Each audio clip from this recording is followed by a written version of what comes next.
할렐루야. 또 우리 복되신 귀한 날을 허락하신 하나님을 찬송하며 주님 앞에 나가기 원하는데요. 우리 여호와의 친밀한 사랑은 좀 오래된 복음송인데 우리 같이 한번 불러보겠습니다.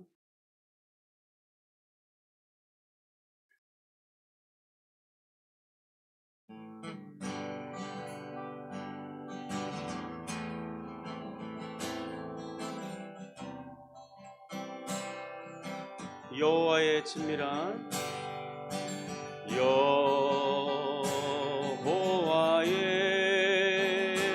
친밀한 사랑은 오직 경외하는 자에게 있으며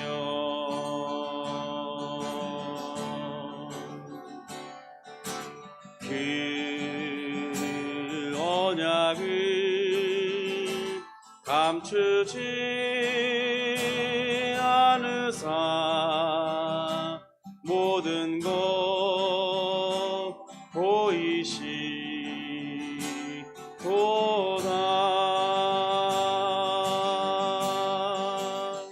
여호와를 경외하는 자 누구뇨? 그는 이 항상 여호와만을 앙망하는 자.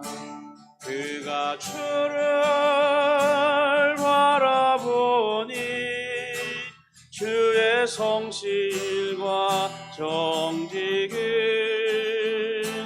그를 보하시리로다.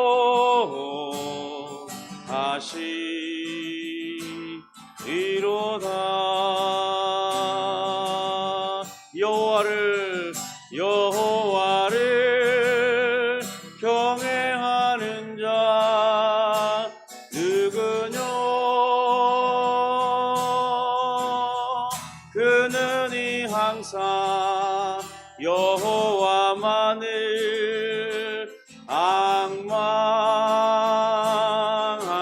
자. 그가 주를 바라보니 주의 성실과 정직은 그를 보하시리로다.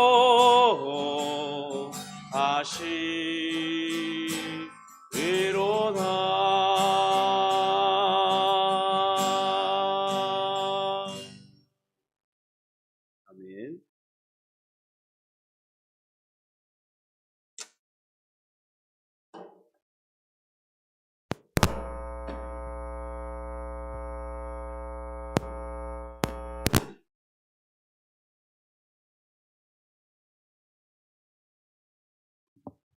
우리 사도신경으로 우리의 신앙을 하나님 앞에 고백하겠습니다.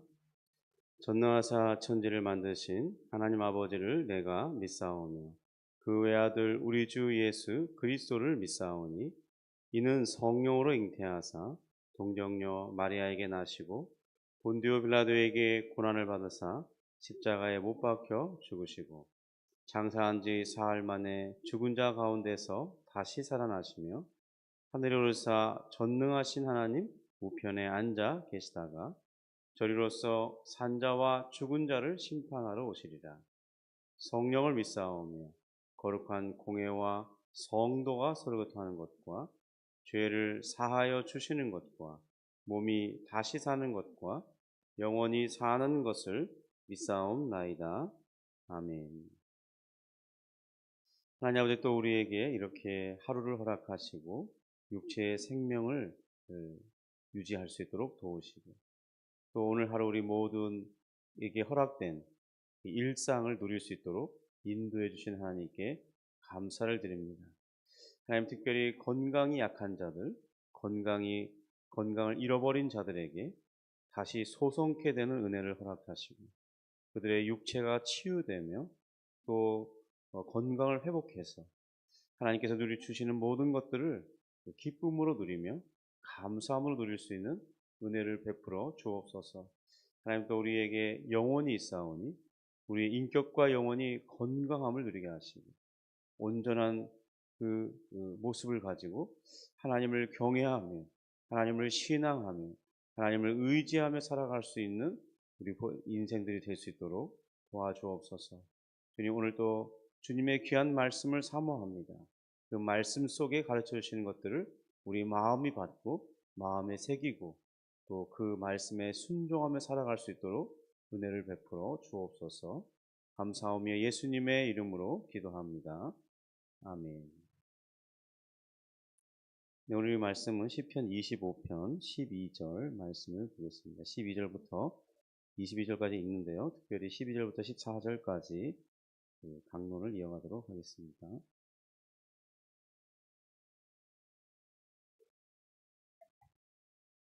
네, 우리 12절부터 합독합니다. 여호와를 경외하는 자 누구냐? 그가 택한 길을 그에게 가르치시리로다. 그의 영혼은 평안히 살고 그의 자손은 땅을 상속하리로다. 여호와의 친밀하심이 그를 경외하는 자들에게 있으며 그의 언약을 그들에게 보이시리로다. 내 눈이 항상 여호와를 바라보면 내 발을 그물에서 벗어나게 하실 것이미로다. 주여, 나는 외롭고 괴로우니 내게 돌이키사 나에게 은혜를 베푸소서. 내 마음에 근심이 많사오니 나를 고난에서 끌어내소서. 나의 곤고와 환난을 보시고 내 모든 죄를 사하소서. 내 원수를 보소서. 그들의 수가 많고 나를 심히 미워하나이다. 내 영혼을 지켜 나를 구원하소서. 내가 죽게 피하오니 수치를 당하지 않게 하소서. 내가 주를 바라오니 성실과 정직으로 나를 보호하소서. 하나님이여, 이스라엘을 그 모든 환난에서 속량하소서. 아멘. 네, 사람이 하나님을 알 수 있는 방법은 하나님께서 그에게 자신을 나타내 주시고 그에게 은혜를 베푸실 때 가능해집니다. 또한 하나님을 알게 된 그 사람이 하나님을 그러면 얼마나 알 수 있고 얼마나 깊이 있게 알 수 있느냐고 묻는다면, 하나님을 알게 된 그 사람이 스스로 결정할 수 있는 것이 아니라 하나님께서 그에게 보여주시는 만큼 알게 되고 그 깊이 또한 그렇다 할 수 있습니다. 사람은 어떻게 하나님을 알 수 있게 되는가? 어떻게 하나님을 인지할 수 있게 되는가? 바로 하나님의 형상을 따라 지음받은 인격을 가지고 있기 때문입니다. 우리의 인격의 요소를 본다면 지적, 감각적인, 또 도덕적인, 영적인 요소들이 복합적으로 작용하고 이것이 발현될 때 지정의를 따라 인식하고 반응하고 행동으로 드러나게 됩니다. 곧 우리의 이 인격은 우리의 참된 근원이신, 생명의 모든 것의 시작 되신, 우리의 영혼에, 우리 육체의 영혼을 이렇게 불어넣어 주신 그 하나님께서 자신을 드러내 주실 때, 만약 우리가 이 범죄하지 않아서 제대로 반응할 수만 있다면요, 우리는 진리이신 하나님을 인식하게 될 것입니다. 그리고 그 하나님을 사랑하게 되겠죠. 그리고 그 진리를 본대로 자신도 하나님의 형상이기 때문에, 바로 우리의 인격이 하나님의 패턴을 그대로 모방하고 따라하는 존재이기 때문에 우리도 그렇게 행하게 될 것입니다.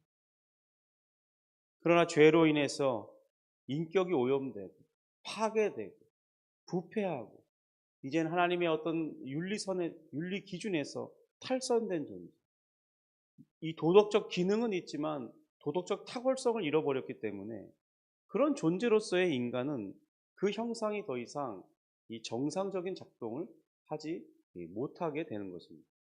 그래서 하나님을 알아볼 수도 없고 하나님을 인정하지도 않고 하나님을 따르지도 않고 하나님의 원수로 살아가며 또 스스로는 독립된 존재로 그렇게 살아가려고 하는 것입니다. 하나님 없이 사람들의 이상은 유토피아 세계를 이루어가는 거예요.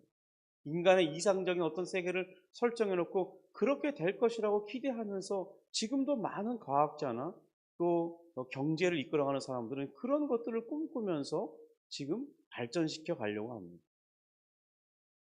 그러나 우리가 알다시피 이 땅에는 좋은 의도로 만들었지만 사람의 본성이 타락한 결과 그것을 악하게 이용하는 이들이 이 땅에 있어 왔습니다. 그래서 수많은 사람들이 그로 인해서 생명을 잃어왔죠.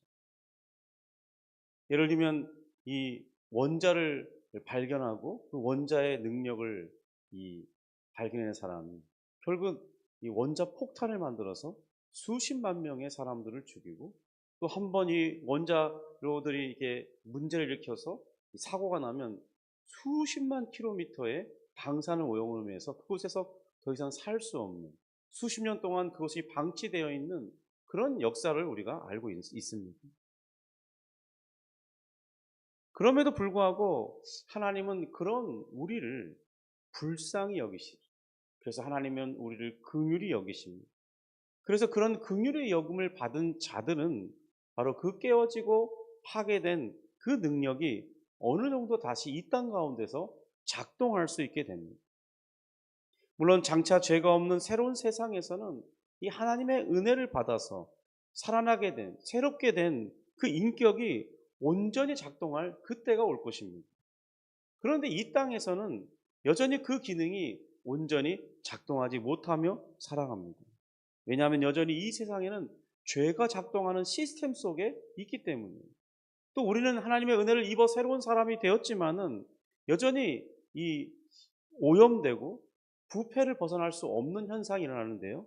왜냐하면 그 원인은 아직 이 우리 육체가 새롭게 함을 입지 못했기 때문입니다. 우리 영혼은 하나님의 은혜를 받아 새롭게 됐는데 우리 육체가 아직 그 영혼이 원하는 대로 살고자 하는 그것을 행할 만한 능력이 있는 그런 육체를 입지 못한 것이죠. 그러니까 그래서 우리가 원하여도 할 수 없는 그런 갈등하는 존재로 우리가 이 땅을 살아갈 수밖에 없습니다. 그래서 사도 바울은 장차 우리가 의복을 갈아입듯이 우리가 헌옷을 버리고 새 옷을 갈아입는 것처럼 새로운 몸, 곧 이 부활의 몸으로 변화를 입게 되면 그 이미 변화받은 영혼, 하나님의 은혜로 말미암아 새롭게 된 그 영혼과 그 이 새롭게 입게 되는 그 부활의 몸과 재결합하게 되어서 진정한 온전함을 이루게 될 것이라고 말씀했습니다. 어찌하든 이제 이 은혜를 입은 각 사람들 중에도 이 각각이 보이는 반응 이 정도에 따라서 하나님을 알고 하나님을 사랑하고 그의 뜻을 따라 행동하는 이 경건성이 다르게 나타나게 되는 것입니다. 어떤 이는 이 경건성이 뚜렷하게 분명하게 다른 사람의 모범이 되고 또 귀감이 될 만한 그런 모습으로 살아갑니다. 그리고 늘 하나님과 동행하고 하나님과 친밀함이 그의 얼굴과 그의 언어와 행동 속에서 나타나게 되는 것이죠. 그러나 또 어떤 이는 하나님의 은혜를 받긴 받았는데 그 경건성이 부각되지 못해요. 여전히 이 땅에서 원래 주를 몰랐던 그런 상태에서 살았던 습관이 너무 강력하게 인이 박여서 그것을 벗어내지 못한 채 자신이 정말 하나님의 이 경건함을 담지 못한 상태로 살아가는 많은 신자들도 있습니다. 결국 오늘 이 12절부터 언급되고 있는 여호와를 경외하는 이들로 드러나는 그 사람들은 결국 그런 하나님의 뜻에 이 변화된 은혜를 입은 것을 따라서 얼마나 강력하게 그것을 나타내느냐에 따라서 이 경외하는 이들로 드러나게 되는 것입니다. 여호와를 경외하는 이들로 드러나게 되는 이 수단과 방법은 우리가 말할 때 특별 계시라고 하죠. 바로 하나님의 말씀을 통해서 여호와를 경외하는 정도와 깊이가 각각 다르게 나타나게 됩니다. 사실 앞에서 살펴본 1절부터 11절의 말씀에 하나님을 경외하는 자의 이 특성이 무엇인가 물을 때 그것에 대한 설명이 이미 잘 되고 있습니다. 그래서 다시 한번 그 1절부터 11절의 말씀을 살펴본다면 경외하는 자들의 특성이 이렇습니다. 먼저는 그 사람의 마음 중심, 곧 영혼이 하나님을 바라보며 의지하게 됩니다. 또한 그가 인생을 걸어가야 하는 그 상황에서 그가 바라는 것은 하나님께 인도받기를 소원하며 살아가요. 그래서 어떤 방향으로 가야 할지 안내받기를 원하고 그 방향을 안내받았다면 이제 그 방향으로 가지만 구체적인 방법까지도 지도받기를 원합니다. 그러함에도 하나님을 경외하는 이들의 특징은 자기 혼자 가기를 바라지 않아요. 왜냐하면 자기 자신은 실수하는 존재요, 넘어지는 자임을 잘 알기 때문입니다. 그래서 그들의 마음은 겸손해서 마치 어린아이가 이 부모의 손을 붙잡고 가기를 원하고 부모의 손에 붙들릴 때 안전함을 느끼듯이 그들은 하나님의 손이 이끌어 주시는 대로 걸어가기를 소원하고 또 그렇게 행동으로 옮긴다는 것입니다.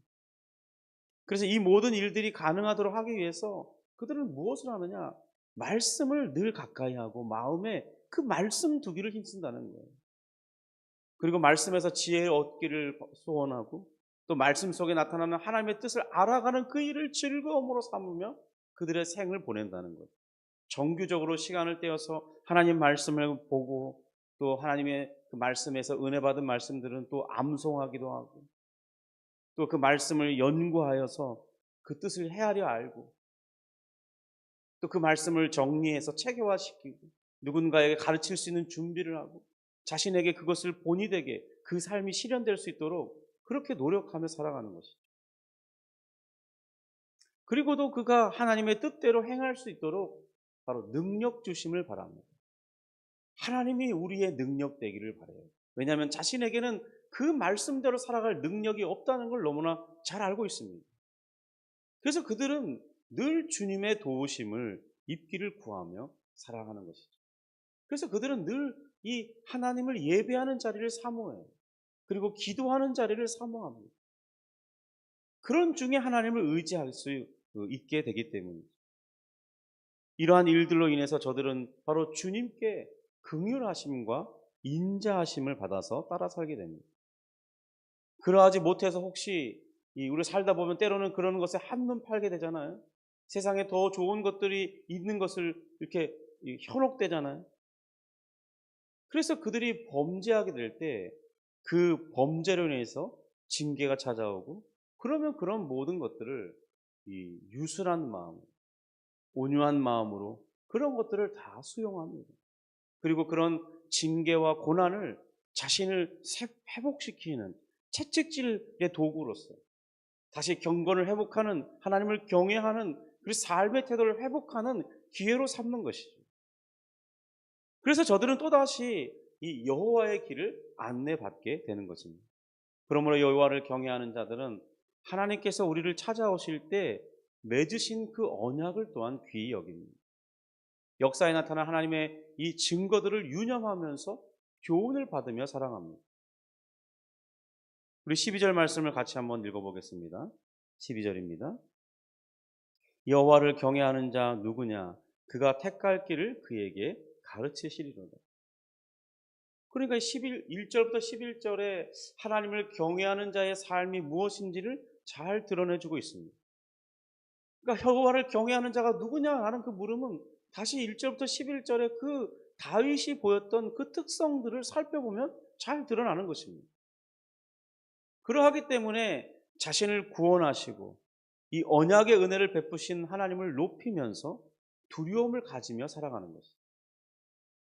그런 사람들은 또다시 이 하나님께로부터 자신이 가야 할 길을 보게 되고 또 가르침 받게 되는 것입니다. 그리고 그런 인도하심을 따른 결과를 다윗은 13절에 진술하고 있습니다. 그가 택할 길을 그에게 가르침 받기 때문에 그 길을 걸어가다 보니 그의 영혼이 어떻게 되느냐? 우리 같이 13절을 읽어보겠습니다. 그의 영혼은 평안히 살고 그의 자손은 땅을 상속하리로다. 여호와를 경외할 필요성이 우리 입장에서 본다면 왜 여호와를 경외하는 것이 필요하겠습니까? 바로 경외하는 자들에게 보여주시는 하나님의 이 선하신 길들, 그 방법을 따라 하나님의 구체적인 인도하심을 따라 순종하며 나갈 때 바로 하나님께서는 우리의 목자로서 우리의 인생을 책임져 주신다고 시편 23편에 기록하고 있습니다. 또한 그는 목자로서 하나님을 경외하는 자들, 마치 양이 목자의 인도하심을 잘 따라갈 때 그 목자는 그 양을 책임지고 그들이 먹을 이 푸른 초장으로 이끌어가 주시는 것입니다. 그러므로 그들의 영혼이 평안하게 되는 것이죠. 고민이 사라지게 되는 것이죠. 왜냐하면 자신이 얻고 싶은 것들을 목자가 다 그 자리에 인도해 주기 때문입니다. 그러므로 푸른 초장에 이끌림을 받아서 먹을 것을 제공받죠. 또 마른 목을 축일 수 있도록 쉴 만한 물가로 인도하심을 우리가 받게 되는 것입니다. 이것이 바로 여호와를 경외하는 자들이 누리는 1차적인 복입니다. 오늘 13절에서는 그것을 바로 평안이라고 설명했습니다. 또한 이에 대해서 다른 표현이 오늘 13절의 말씀에서 설명해 준 것인데요. 우리 신명기 7장 9절에서는 이렇게 말씀하고 있습니다. 그런즉 너는 알라 오직 내 하나님 여호와는 하나님이시요 신실하신 하나님이시라. 그를 사랑하고 그의 계명을 지키는 자에게는 천대까지 그의 언약을 행하시며 인애를 베푸시되 이렇게 말씀했습니다. 그러니까 13절 후반절에 이 그의 자손은 땅을 상속하리로다. 이 말씀에 대한 해석이 바로 신명기 7장 9절에 있다는 것입니다. 하나님께서는 그의 택하신 백성에게 약속하기를 하나님을 경외하는 자들에게 그의 후손들에게까지 지속적으로 언약을 맺은 그 약속을 따라서 복을 주실 것이라고 말씀하고 있습니다. 그러므로 경외하는 자들의 자손이 복을 받아 그 땅을 차지하게 되는 것은 자연스러운 현상이겠죠. 그러니까 순탄한 순리대로 이루어지는 것이 하나님을 경외하는 자들의 이 자손들 또한 그 경외하는 부모를 보고 배움으로 살아가니까 하나님의 복을 누리며 살다 보니 이 땅을 차지하게 되는 것은 자연스러운 현상이라는 것입니다. 그래서 우리가 명문가의 가정이라고 신앙의 3대를 이루자고 그런 것들을 보자고 말하는 이유가 무엇이겠습니까? 바로 여호와를 경외하는 그 신앙으로 내가 서고 내 자녀가 서고 내 자녀의 자녀가 서게 되면 그 복이 하나님의 언약을 따라서 흘러가는 것을 보게 되는 것입니다. 실제로 우리가 간단한 비교를 할 때 우리 조나단 에드워드 또 그의 친구의 어떤 삶을 비교하면서 그들의 후손들의 어떤 삶의 포지션을 비교하면서 어떻게 차이가 나는지 그런 것들을 종종 예화로 들기도 합니다. 조나단 에드워드의 이 후손들은 정말 많은 그 하나님의 사람들로서 대학의 총장들, 유명한 교수, 또 의료진, 또 이 종교인 얼마나 많은 사람들이 하나님을 나타내며 하나님이 주신 복을 누리며 산다고 그냥 단순한 어떤 그런 현상적인 집계를 통해서 증거해 주고 있잖아요. 그러니까 이 하나님의 말씀이 거짓이 아닌 것을 그런 예를 통해서 잘 드러나는 것입니다. 그러므로 우리가 인생 속에서 신앙의 3대와 신앙의 4대까지 보는 그런 인생이 된다면 얼마나 이 땅 가운데 큰 복을 누린 자가 되는 것이겠습니다. 14절입니다. 우리 14절 같이 읽습니다. 여호와의 친밀하심이 그를 경외하는 자들에게 있으며 그의 언약을 그들에게 보이시리로다. 이 여호와의 친밀함을 이해하려면요, 어떤 한 장면을 그려보면 됩니다. 한 가족이 이제 식탁에 둘러앉아서 또 자신들의 어떤 일상생활에서 있었던 일들을 주고받으면서 그들이 마음에 소원하는 것들을 나누면서 그 일들이 잘 되고 있는지, 어려움은 무엇인지, 또 오늘 사람들과 만남 속에서 어떤 일들이 있었는지, 재미있었던 일, 고민스러운 일들, 그런 것들을 식사하는 중에 나누는 그런 가정의 장소를 한번 생각해 보시면 됩니다. 정말 그 가족은 사랑의 기초로 형성된 그런 가정의 모습을 상상해 보면 여호와의 친밀함이 무엇인지를 잘 이해할 수 있습니다. 그런데 그 식탁의 장소는 사실 오늘날 이 현대 우리 문화들이 누리고 있는 그런 테이블에 둘러 앉아서 먹는, 물론 그것도 다정한 모습이긴 하겠지만은 사실은 그런 자리보다는 옛날 이 고대의 유대인들 문화, 그리고 이 로마 시대의 사람들이 음식 문화를 나눌 때, 그런 교제를 나눌 때 어떻게 하는지 그런 영화나 이런 것들을 보면서 유추해 볼 수 있으면 좋겠습니다. 그들은 이렇게 비스듬히 누워서 음식을 나누죠. 그래서 이 서로 마주보게 되는 그 사람들은 마치 이렇게 얼굴을 마주 가까이 대하면서 음식을 먹으면서 소곤소곤 대화해도 얼마든지 대화할 수 있는 그런 자리일 것입니다. 예수님이 유월절 만찬을 이렇게 나누실 때 그런 것이었죠. 그러니까 우리는 성화를 보면 오해를 하게 돼요. 근데 그 당시엔 그런 것이 아니라 그냥 바닥에 그런 이렇게 음식을 차려놓고 서로 이렇게 누워서 친밀하게 그래서 이 초를 찍어서 주는 자가 이렇게 할 때 가까이서 말하니까 사실 저 멀린 사람은 자세히 들리지 않을 수도 있어요. 누굽니까? 이렇게 물어보기도 했잖아요. 그만큼 그리고 귀 속으로 소곤소곤 대면서 귓가에 어떤 어떤 이야기들을 작게 속삭이면서 또 음식을 나누면서 그러면서 웃기도 하고 또 뭐 격양되기도 하고 같이 어떤 그런 것들을 공감하고 그런 문화가 바로 친밀함을 나누는 그런 현상이 모습이라는 거예요. 그러니까 여호와의 친밀함이 그를 경외하는 자들에게 나타난다는 것은 바로 이 경외하는 자들이 하나님이 얼마나 그들을 가까이 하시고 그들의 일상 속에서 함께 하시는지 그 잘 보여주는 표현이 바로 여호와의 친밀하는 것이죠. 친밀함이라는 표현인 거죠.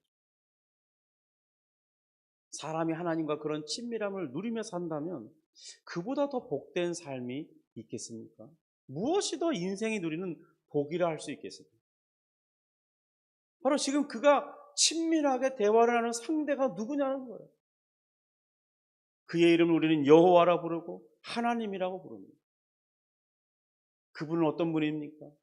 전능하신 하나님이시. 온 우주 만물을 창조하신 하나님이시. 그러면서 우리에게 찾아와 우리 인생을 복되게 하시는 은혜의 하나님이시. 범죄한 우리를 긍휼히 여기셔서 우리를 정말 불쌍히 여겨서 자비를 베푸시고 우리를 구원해내신 하나님이시잖아요. 그리고 장차 우리에게 더 놀라운 것들을 약속해 준 그 하나님이시잖아요.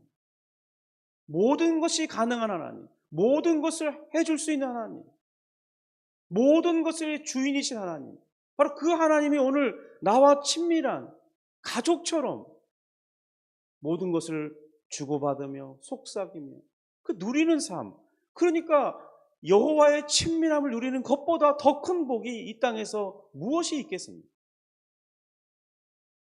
바로 그런 것을 바로 다윗은 경외하는 자가 누리는 복이라고 노래하고 있는 것입니다. 하나님의 가족으로 가족의 일원으로 살아간다는 게 정말 큰 복인 것입니다. 오늘 우리가 말씀을 듣고 기도할 때 그런 자세를 갖는 게 중요해요. 이 기도를 하는 이 시간이 그저 멀리 계신 하나님과 이야기하는 것이 아니라 서로 누워서 음식을 나누면서 귓가에 대고 소곤소곤하면서 하나님 제가 사실 이런 것들이 필요한데요.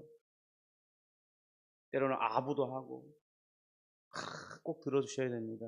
하나님 이 일이 가능하겠습니까? 하나님의 뜻에 맞습니까? 그렇게 물으면서 하나님 제가 이런 고민이 있는데 하나님 꼭 들어주셨으면 좋겠습니다. 정말 이 친밀함의 교제의 시간, 그 시간이 이 기도의 시간이어야 한다는 것입니다. 바로 그러하면서 하나님의 언약에 약속된 것들의 실현을 보게 될 것이라고 말씀했습니다. 예를 들면 조금 전에 인용했던 신명기 7장 9절의 내용이 바로 그런 언약의 조항들의 약속들인데요.